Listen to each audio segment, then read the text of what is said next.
Alpha TV থেকে আপনাকে স্বাগত।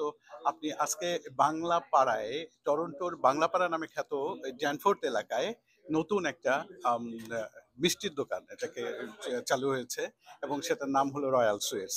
আপনি তো রয়্যাল সুইটস এর সাথে সব অনেক দিন থেকে জড়িত। এবার এখানকার মিষ্টি সম্পর্কে একটু বলেন এবং এখানকার যে সার্ভিস সম্পর্কে একটু যদি বলেন আমাদের দর্শকদের জন্য।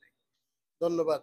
এখানে আসলে আমাদের কমিউনিটির যে বিজনেসগুলো গ্রো হচ্ছে, এটা হচ্ছে মেইন জিনিস। যে স্মল বিজনেস গ্রো হচ্ছে, এই জিনিসটা এটাই আমরা চাই, এটাকে আমরা সবসময় এনকারেজ করে থাকি।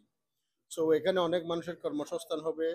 মানুষের আমাদের যে মানুষগুলো ওদের বিভিন্ন অনুষ্ঠানাদিতে তারা এই জিনিসগুলো সরবরাহ করতে পারবে, কিনতে পারবে।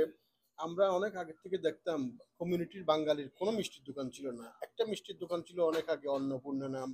সো সেখানে মানুষ গিয়ে অনেক দাম দিয়ে কিনতে হইতো লাইন ধরে। বাট এটা আসলে খুব মানে গর্বের বিষয় যে আমাদের বিজনেসগুলো এখন গ্রো হচ্ছে। আচ্ছা আচ্ছা, মঞ্জু চৌধুরী ভাই, আমাদের এই মিষ্টির স্বাদ সম্পর্কে এবং উনি বলেছিলেন যে বাংলাদেশের মিষ্টির স্বাদ উনি এখানে তুলে আনবেন, এই সম্পর্কে আপনি যদি একটু দর্শকদের কিছু বলতেন। আমার কাছে মনে হয় এটা বাংলাদেশি মিষ্টির মতোই স্বাদ। মিষ্টির কোয়ালিটি খুব ভালো আছে। এটা বাকিগুলো দর্শকরাই বলতে পারবে।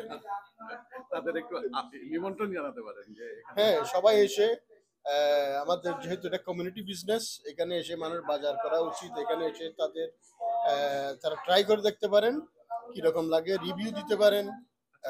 এটা আমরা আশা করি। ধন্যবাদ আপনাকে, এটিভির পক্ষ থেকে অনেক ধন্যবাদ। আপনাকেও ধন্যবাদ।